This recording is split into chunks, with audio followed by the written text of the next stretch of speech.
자, 오늘은 생명 시스템에서의 정보 흐름에 대해서 얘기 한번 해보도록 하겠습니다. 자, 먼저 이 DNA라고 하는 게 있는데 DNA는 평소에 핵 속에서 단백질과 결합한 실 모양으로 존재한다 라고 일단 얘기를 할 겁니다. 자, 그런데 얘가 이제 세포 분열을 할 때 응축된 염색체의 형태로 이제 존재한다 라고도 이제 얘기를 할 거예요.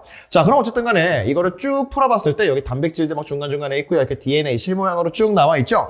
자, 그런데 이 중에서 유전 정보를 결정하는 DNA의 특정 부분을 우리가 유전자라고 부릅니다. 그럼 저 유전자에는 해당하는 부분에 단백질에 대한 정보가 들어있다라고 이제 보시면 되는 거고요. 자, 이제 여기에 해당하는 만큼의 단백질을 이제 만들어내는 과정, 이거를 이제 배워보는 게 정보의 흐름 파트가 되겠습니다.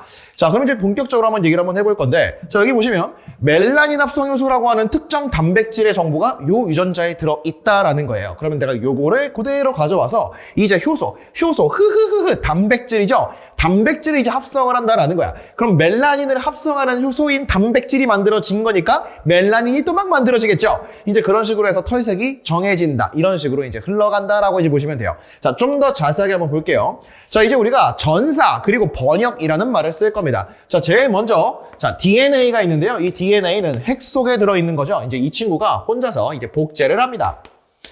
자, 그리고 DNA에는 유전 정보가 담겨 있다라고 했잖아요. 이거를 이제 RNA라고 하는 친구가 옮겨 적는다라고 해서 이거를 전사라고 불러요.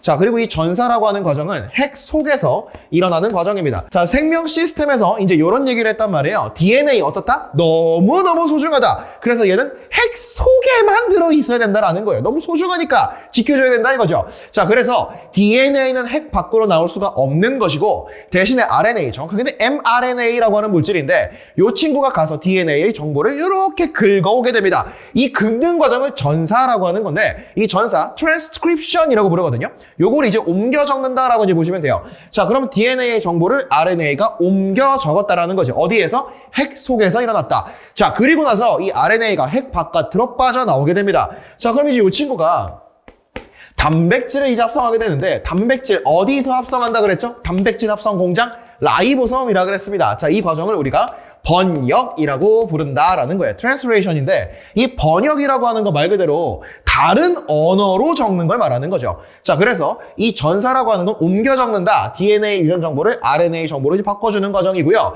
이 RNA 정보를 해당하는 아미노산, 단백질로 만들어주는 과정이 번역이다라고 이제 보시면 되겠습니다. 그럼 얘는 이제 핵 바깥, 라이보솜에서 만들어지는 거죠. 자, 그래서 실제로 보시면요. 여기가 이제 핵이 있고요. 여기 이렇게 라이보솜이 있는데 유튜브에 전사 번역이라고 치시면 요 영상들 몇 개 나올 거예요. 보면 재미있거든요.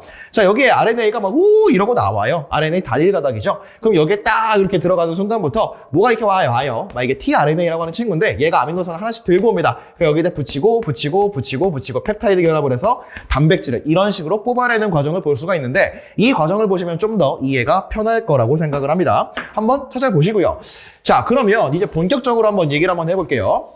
자, 전사와 번역 과정에 대해서 한번 얘기를 해보겠습니다. 자, 먼저 DNA라고 하는 거 이중가닥으로 되어 있고 그리고 염기들끼리는 상보적 결합을 한다라고 했잖아요. 자, 그럼 얘기를 한번 해보죠. 자, 이렇게 이제 DNA가 있는데 여기에 염기가 이렇게 있다라고 한번 해볼게요. 뭘 해볼까요? ATC 이렇게 그냥 놔보죠. ATC라고 한번 해봅시다. 자, 그러면 이 친구는 상부적으로 결합을 하니까 아데닌은 누구랑? 타이민이랑, 타이민은 아데닌이랑, 사이토신은 구아닌이랑, 구아닌은 사이토신이랑 이렇게 만나게 될 거니까 아데닌 옆에는 타이민이 있을 거고요. 타이민 옆에는 아데닌이 있을 거고요. 사이토신 옆에는 구아닌이 이렇게 있겠죠. 자, 그러면 이제 RNA가 와서 이 자료를 복사를 할 건데 자, 이제 이 친구는 단일 가닥으로 되어 있죠. 자, 얘가 와서 복사를 할 겁니다. 그런데 두 가닥 중에 한 가닥을 가져갈 거거든요.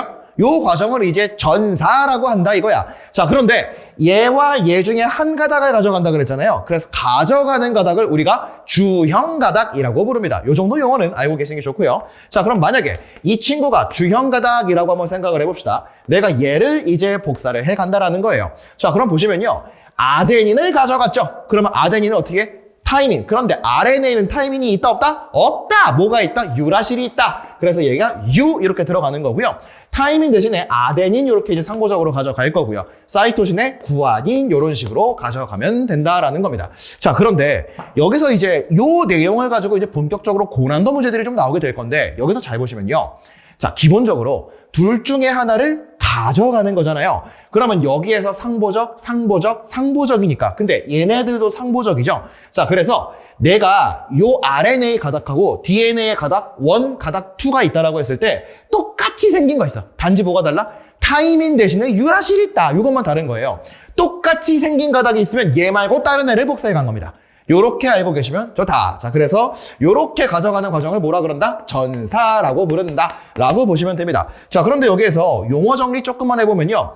DNA에서 염기 3개가 유전 정보를 담당을 하거든요. 이거를 삼염기 조합이라고 부를 겁니다. DNA 삼염기 조합. 자, 그리고 이거를 RNA가 이제 전사를 해간 거죠. 자, 그래서 이 친구도 3개가 유전 정보를 담고 있을 건데 이거를 우리는 코돈이라고 부를 거예요. 그러니까 DNA의 염기 3개를 우리가 삼염기 조합, 다른 말로는 트리플렛 코드라고 부를 거고요. 자, RNA의 염기 3개를 우리는 코돈이라는 용어로 부른다 라고 보시면 되겠습니다. 자, 그러면 이제 이 친구가 이 정보를 이제 라이보솜으로 들고 가서 번역을 통해서 단백질을 만들어낸다라고 했잖아요. 단백질을 만들어낸다라고 한 거죠.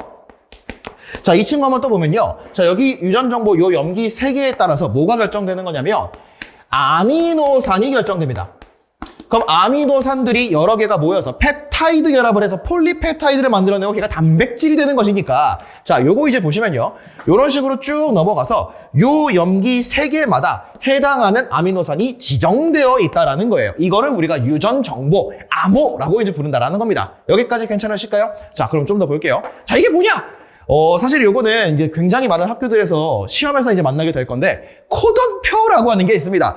자, 그러면 코돈표. 어렵게 생각할 필요 없고요. 자, 내가 요거를 이제 전사를 해왔죠? 그러면 여기에 해당하는 아미노산이 있다라고 했잖아요. 그러면 얘는 어떻게 되어 있는 거야? UAG라고 되어 있죠? 그럼 요걸 찾는 거예요. U 어디 있는데? U 여기 있죠? 그리고 A 어디 있는데? 여기 있죠? UAG. 여기 있네요. 아, 근데 하필 잘못 걸렸네요. 이거 종결 코돈인데. 자, 종결 코돈이라는 건 뭐냐면, 단백질이 쭉 이렇게 아미노산들이 쭉 이어 붙는데, 자, 어디부터 시작이다라고 하는 걸 알려주는 게 게시 코돈이라고 하는 겁니다. 그래서 여기 AUG라고 되어 있고요. AUG가 여기 있잖아요. 여기 MET라고 되어 있죠? MET 쭉 찾아보면 여기에 메티오닌이라고 되어 있는데 메사이오닌이라고도 부릅니다. 자, 여기서부터 이제 단백질의 합성 시작이야 라고 하는 거고요. 그러면 단백질이 쭉 아미노산들이 이어 붙다가 어디까지가 끝인지를 또 보여주는 게 필요하잖아요. 그걸 종결 코돈이라고 부릅니다. 그럼 여기서는 UAG가 들어갔기 때문에 아, 얘는 종결 코돈이 됐구나. 여기서 끊어버리는 거구나. 그러면 결국에 단백질 합성은 여기에서 이제 마무리가 되는 단계다 라고 이제 보면 된다라는 거죠. 한 개만 더 해볼까요? 자, 이번에는 어떤 거 해볼까요? T, A, G라는 친구를 한번 해보도록 합시다. 자, 그러면 타이민 대신에 뭐가 들어가면 돼요? 아데닌, 아데닌은 유라실, 구아닌은 사이토신, AUC라고 하는 게 만들어졌죠? 그럼 여기서 AUC를 찾는 겁니다. 자, AUC, 여기 있죠? 이소루신, 요거 이제 보이시죠? 그래서 이런 식으로 아미노산이 정해졌다라고 이제 보면 되는 거예요. 자, 그런데 여기에서 결국엔 DNA든 RNA든 염기 3개가 정보를 저장한다라 그랬잖아. 왜 하필 3개일까? 아미노산 몇 가지 있다 그랬죠? 20가지 있다 그랬습니다. 아미노산이 20가지예요. 자, 그러면 염기 하나가 지정할 수 있는 게 결국에는 ATCG 4개밖에 없는 거잖아요. 그러면 4개입니다. 그럼 만약에 염기 2개로 내가 정보를 저장하겠다. 그럼 어떻게 돼요? 제곱이 되겠죠. 그럼 어떻게 돼? 16밖에 안 되니까 아미노산 20개를 하나하나 지정하는 게 불가능하죠? 그러면 한 개를 더 넣어보자. 염기 3개로 조합을 짜보자 그러면 4의 3제곱까지의 아미노산을 지정할 수가 있겠죠? 그럼 얘가 뭐가 되는 거야? 64. 그러면 얘보다 얘가 더 많으니까 여기에서 이 64가지를 통해서 아미노산 20가지를 모두 지정할 수 있는 거구나. 그래서 3개씩 묶음이 되는 겁니다. 자, 그래서 실제로 보시면요. 요런 친구들 전부 다 같은 아미노산을 지정하는 거 볼 수 있는데 당연히 얘보다 얘가 많으니까 남잖아요. 다른 3개의 염기가 같은 아미노산을 지정하는 경우도 있을 수가 있다라는 것까지 봐두시면 된다라는 겁니다. 자, 그런데 지구상에 존재하는 모든 생명체는 같은 유전 정보를 사용하고 있어요. 그럼 얘가 말하는 건 뭘까? 지구상에 있는 모든 생명체가 공통조상으로부터 진화해왔다라는 것도 알 수가 있다라는 것까지 봐두시면 되는 거예요. 여기까지 괜찮을까요?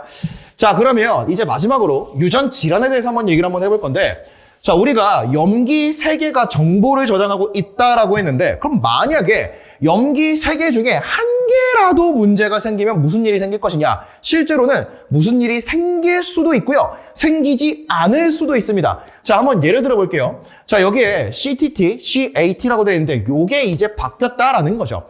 그러면 여기에서 RNA가 이제 전사를 해 갈 건데 사이토신은 구아닌으로, 타이민은 아데닌으로 이렇게 가겠죠? 이게 정상입니다. 자, 그런데 만약에 이걸로 바뀌어 있는 친구를 가져왔다라고 하면 사이토신은 구아닌으로, 아데닌은 유라실로, 타이민은 아데닌으로 되는 거니까 여기서 보시면 A와 U가 바뀌었다라는 걸 알 수 있어요.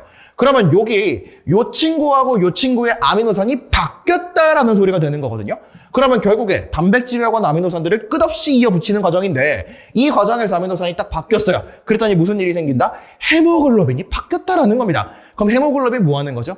산소를 운반하는 능력을 해요. 자, 그래서 정상적 혈구가 있는데 헤모글로빈이 비정상으로 나오면서 남모양적 혈구라는 게 만들어진다라는 거예요. 그럼 이제 적혈구라고 하는 건 산소를 운반하는 친구니까 얘는 어떨까? 산소 운반 능력이 떨어지고 수명이 짧아지고 이런 식의 유전 질환이 만들어질 수도 있다라는 겁니다. 자, 그런데 내신용 문제에서 낚시를 조금 조심하셔야 되는데 가끔 가다가 이런 일이 생겨요. 이 코던표 다시 보시면요. 만약에 얘였어야 되는데 얘로 바뀐 거예요. 그러면 질환이 생길까요? 아니죠. 왜? 얘랑 얘는 어때요? 같은 아미노산을 지정하고 있죠? 자, 그러니까 염기 3개 중에 1개가 바뀌었다라 그래서 무조건 질환이 발생하는 것은 아니다. 그런데 우리가 알고 있는 대부분의 유명한 질환들은 다 문제가 생긴다. 아미노산의 종류가 바뀌었다. 여기까지 알고 계시면 되는 겁니다. 자, 그래서 여기까지가 통합과학의 생명 시스템이고요. 요 내용 잘 정리하시고 암기할 것들 잘 챙겨주시고 이제 심화 문제를 풀면서 조금 더 본질적인 실력을 올리시면 되겠습니다.